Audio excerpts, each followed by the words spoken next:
Welcome to online classes. So student, आज हम लोग करेंगे that is AC circuit containing inductor only. ठीक है, तो लास्ट क्लास में हम लोगों ने रेजिस्टेंस किया था और अब हम करने जाएंगे दैट इज इंडक्टर। ठीक है, तो फटाफट से पहले ड्राइंग इसकी बना लेते हैं, एक डायग्राम इसका ड्रॉ कर लेते हैं और हेडिंग डाल लेते हैं कि एसी सर्किट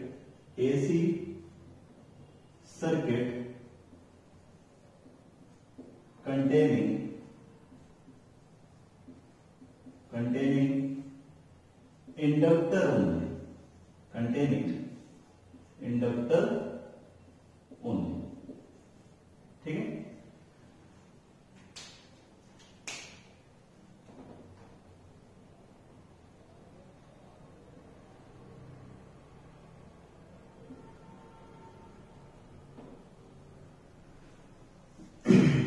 तो फर्स्ट ऑफ ऑल सबसे पहले एक डायग्राम इसका ड्रॉ करते हैं, तो एक इंडक्टर बना लेते हैं and let's say there is an inductor. तो मान लेते हैं कि ये हमारे पास एक इंडक्टर है एंड अगेन हमने इसको एक ऑल्टरनेटिंग सोर्स से कनेक्ट किया है।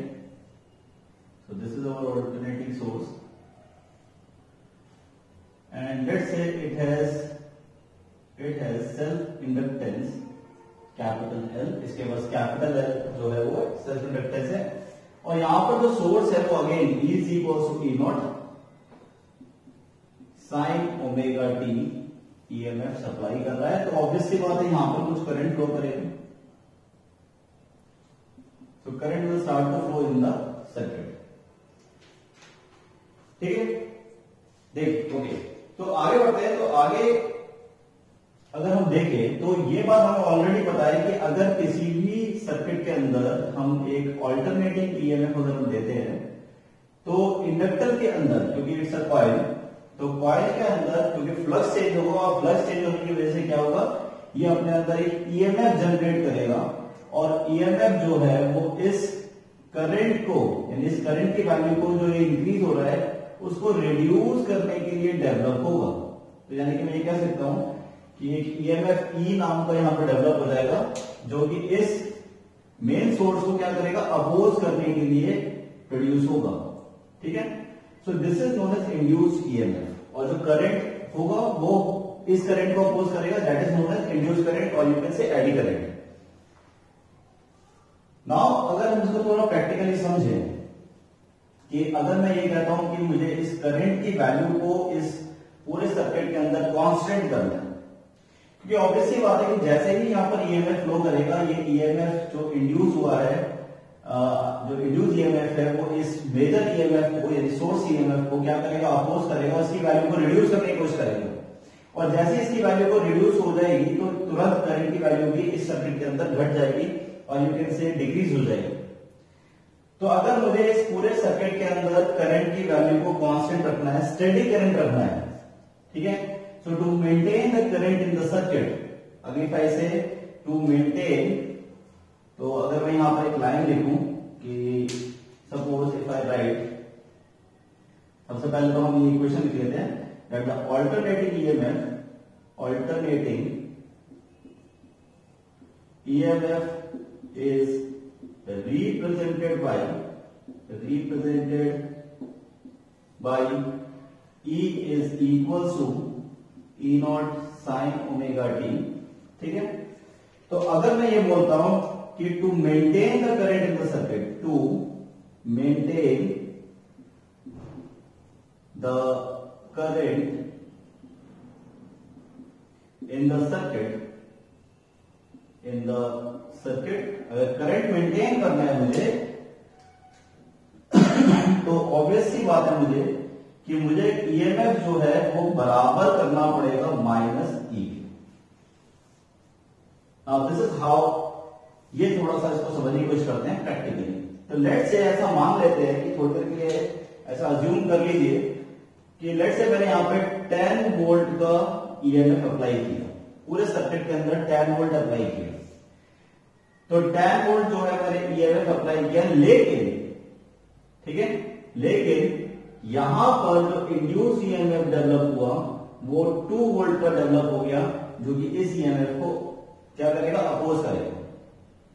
तो अगर मैं यहां बोलूं कि what is the net EMF, तो नेट ईएमएफ कितना हो जाएगा यहाँ पर, that is 10 minus 2 which is 8 volt, यानी विच इज इफेक्टिव, और यू कैन से द नेट ईएमएफ।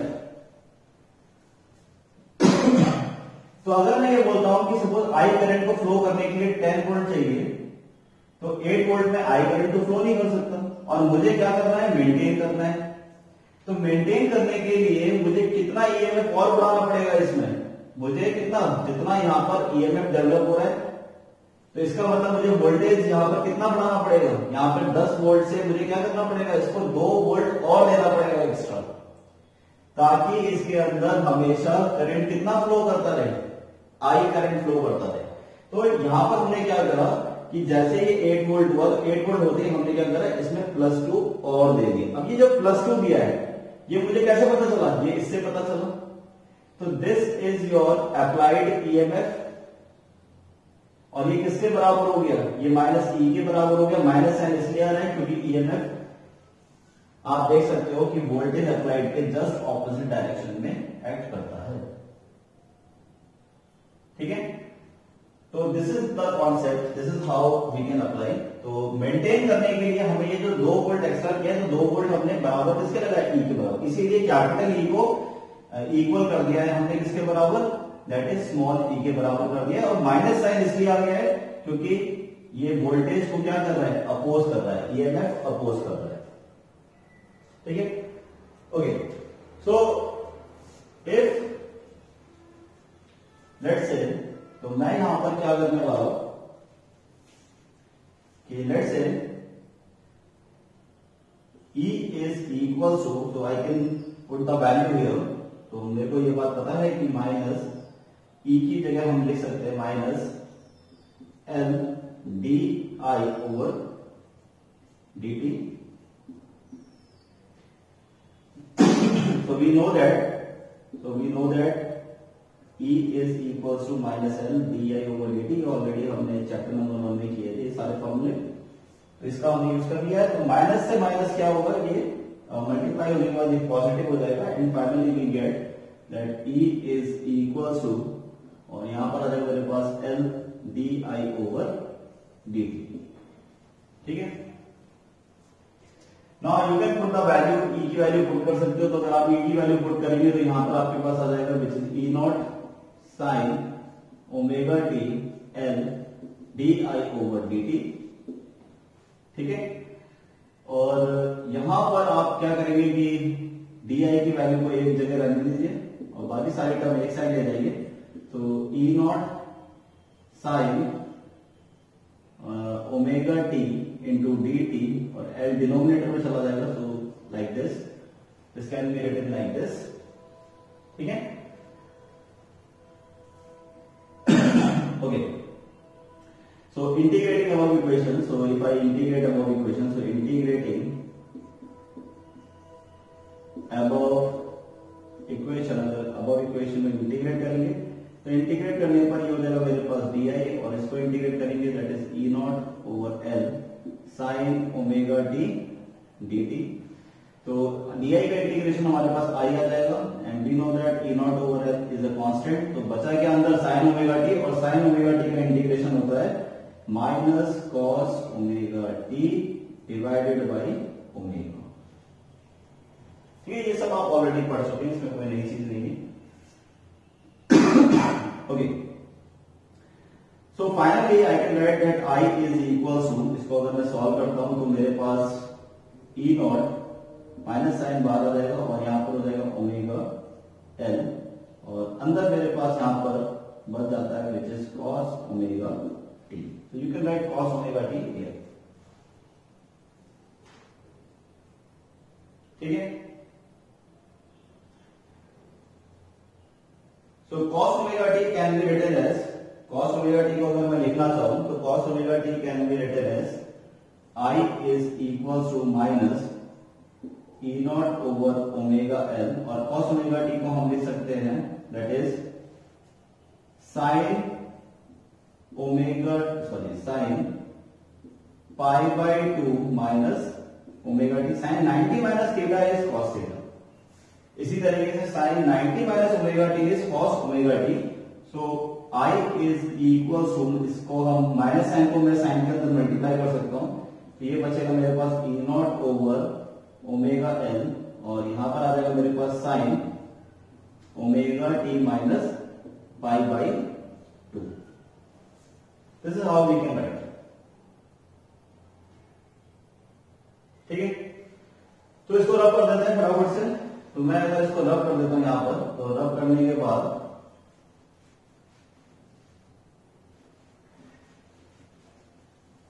ओके, सो मेरे पास यहां पर आप देख सकते हैं, अगर से हम कंपेयर करें अपनी स्टैंडर्ड इक्वेशन से, तो स्टैंडर्ड इक्वेशन अगर हमें याद हो तो स्टैंडर्ड इक्वेशन होती है currently I is equal to I naught sine omega t. तो इसका मतलब साइन के साथ जो पार्ट अटैच होता है दैट इज आई नॉट. तो इसका मतलब ये हो गया कि ये जो टर्म है यहां पर, this term, so this is nothing else is your I nought. तो we can say, so hence we can से, तो हेंस हम यहां लिख सकते हैं. ठीक है, या मैं इसको भी यहां से हटा देता हूं सो दैट हमें थोड़ी ज्यादा जगह मिल जाए. तो मैं यहां पे लिख सकता हूं, तो hence I is equal to, या you can say I naught is equal to E naught over omega L. ठीक है, और इसमें जो ये ओमेगा L होता है दिस विल बी, और इसको हम क्या बोलते हैं, XL. Now what is XL here? तो XL is known as inductive reactance. Inductive reactance, और इसकी वैल्यू इक्वल होती है that is equal to omega N. Now what is inductive reactance? देखिए, इंडक्टिव रिएक्टेंस का मतलब है जो इंडक्टर के अंदर रेजिस्टेंस है, तो इंडक्टर के अंदर जो रेजिस्टेंस होता है that is known as inductive reactance. उसी को हम इंडक्टिव रिएक्टेंस कहते हैं. और यही वजह है कि अगर मैं इसकी एसआई यूनिट की अगर मैं बात करूं तो इसकी एसआई यूनिट हेनरी होती है. तो कोई नई चीज नहीं, sorry not Henry, that is resistance का क्या होता है, that is equal two ohm. ठीक है, that is equal two ohm. ओम होता है, नॉट हेनरी. मैं थोड़ा कंफ्यूज हो गया था यहां पर एल से. सो हेनरी बेसिकली सेल्फ इंडक्टेंस की होती है. तो क्योंकि इट्स अ रेजिस्टेंस, क्योंकि एक्सएल इज अ रेजिस्टेंस, तो इसकी भी ऐसा यूनिट क्या होगी, दैट इज ओम. जैसा रेजिस्टेंस होता है बिल्कुल वैसा ही है. सिर्फ फर्क यह है कि जो इंडक्टर के अंदर जो रेजिस्टेंस होता है उसको हम क्या नाम दिया हमने, इंडक्टिव रिएक्टेंस, और इसको हम XL से रिप्रेजेंट करते हैं. तो अगेन वोल्टेज, ईएमएफ क्या होता है, वोल्टेज. तो voltage maximum voltage upon resistance will give you current, Ohm's law. तो ये ओम्स लॉ हो गया एक तरीके से. ठीक है, तो अब यहां पर अगर हम ये वैल्यू सारे सब्स्टिट्यूट करें तो finally we get that I is equal to, we can put I nought, और यहां पर आ जाएगा मेरे पास sine omega T minus pi by 2. तो फाइनली मेरे पास ये एक रिलेशन निकल के आता है. और एक बात यहां से बहुत क्लियरली समझ में आ रही है कि करंट और वोल्टेज के फेज में कुछ डिफरेंस यहां पर आ चुका है. क्योंकि जब मैंने वोल्टेज लिया था तो वोल्टेज का फेज ओमेगा टी था, लेकिन करंट का फेज जो है वो omega T minus pi by 2 है. इसका मतलब यह हो गया कि करंट जो है वो ईएमएफ से पाई बाई 2 पीछे चलेगा हमेशा इन द केस ऑफ इंडक्टर. ठीक है, तो इंडक्टर के केस में करंट जो है वो पाई बाई 2 पीछे हो जाता है. माइनस पाई बाई 2 का मतलब यही है. अब इसका हमें क्या ड्रॉ करना है, फेजर ड्रॉ करना है, और फेजर ड्रॉ करके ये पता करना है कि इसको हम किस तरीके से रिप्रेजेंट कर सकते हैं in phasor as well as in our graphs. ठीक है,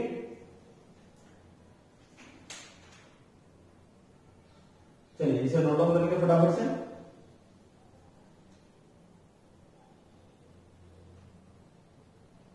ओके, तो मैं इसको रब कर देता हूं फटाफट से. तो इसको रब करने के बाद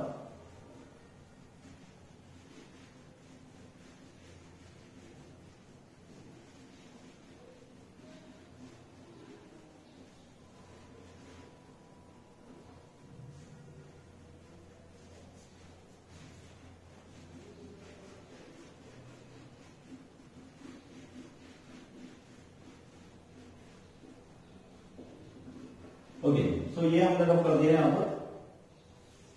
तो सबसे पहले हम ड्रॉ करेंगे फेजर। तो let's write down phasor first,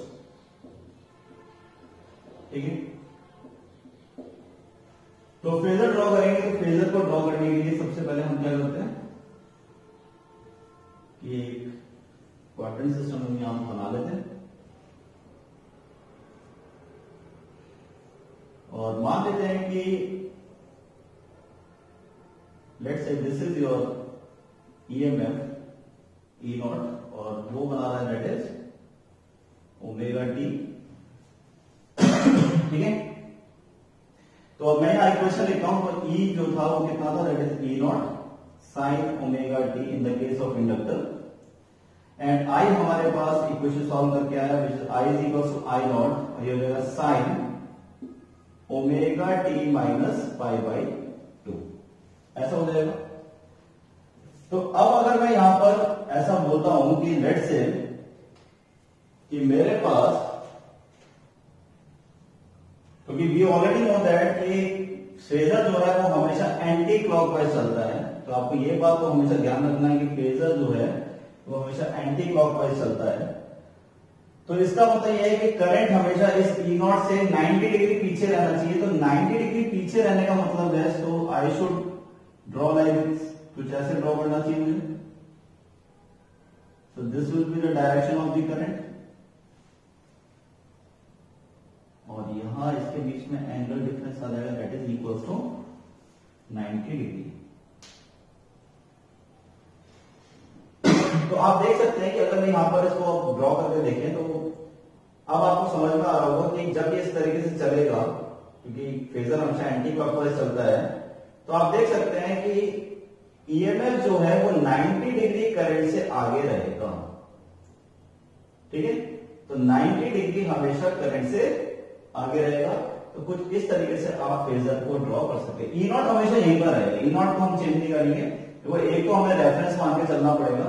तो अगर मैंने ई नॉट को यहां फिक्स कर दिया है, तो मैं बस आई नॉट को बार बार चेंज करके ये देखूंगा, और चेंज किसके रेस्पेक्ट में करूंगा, ई नॉट के रेस्पेक्ट में। हमेशा फेजर को ड्रॉ करते समय ये याद रखिए कि चाहे आप करंट या ई नॉट या ईएमएफ किसी को भी एक को फिक्स करके और दूसरे को चेक करिए, ठीक है। अब इसका अगर मैं ग्राफ ड्रॉ करना चाहूं तो how I can draw the graph. तो ग्राफ को ड्रॉ करने के लिए हम क्या करेंगे, तो अगर मैं ग्राफ की बात करता हूं तो ग्राफ को ड्रॉ करने के लिए अगेन कुछ इस तरीके से हम बना सकते हैं, ठीक है। तो यहां से एक लाइन यहां से हम डाल देते हैं फटाफट से। ऐसे ही अगर हम देखते हैं तो सेम बिल्कुल जिस साइड पे यहां पर ड्रॉ किया उसी साइड पे यहां पर कर दीजिए नीचे। इसी तरीके से करंट की अगर हम बात करें तो करंट जो है वो समवेयर यहां तक जा रहा है, तो आप देख सकते हैं कि करंट कुछ यहां से शुरू हुआ, तो you can put current here. कुछ इस तरीके से आप करंट की एक्सेस बना देंगे। तो यहां पर आप लिख दीजिए कि this is your E and I, और यहां पर आप टाइम मेंशन कर दीजिए, ठीक है। तो दिस इज 0, और अगर मैं यहाँ पे करंट की अगर मैं बात ईएमएफ की बात करूं तो ईएमएफ क्योंकि साइन ओमेगा टी था, और E is equal to E naught sine omega t हमेशा ओरिजिन से शुरू होती है, तो इसीलिए ये तो बिल्कुल as it is very simple graph की तरह हम इसे बना सकते हैं। ईएमएफ तो हमेशा कुछ इस तरीके से चलेगा, ठीक है। ओके, तो let's say this is your t/4 and let's से this is t/2, let's say this is 3t/4 and let's से दिस इज t। कुछ इस तरीके से हमने यहाँ पर ड्रॉ कर दिया है, और ये जो हाईएस्ट पीक्स आ जाए तो ये क्या शो करेगा, this will show I not and this will show E not, ठीक है। ये क्या शो करेगा, ई नॉट। अब आई नॉट की अगर हम बात करें तो लेट से सबसे पहले हम क्या करेंगे कि मैंने ई नॉट को क्या किया, 0 करा। जब मैं ई नॉट को 0 करूंगा लाइक दिस, तो आप देख सकते हो कि करंट जो है वो मैक्सिमम हो जाता है। इसका मतलब 0 पर when E naught is equal to 0 तो करंट यहां से शुरू होगा। इसका मतलब ये हो गया कि जब ई नॉट जो है वो 0 था तो करंट मेरा यहां से शुरू होगा, तो current will flow like this.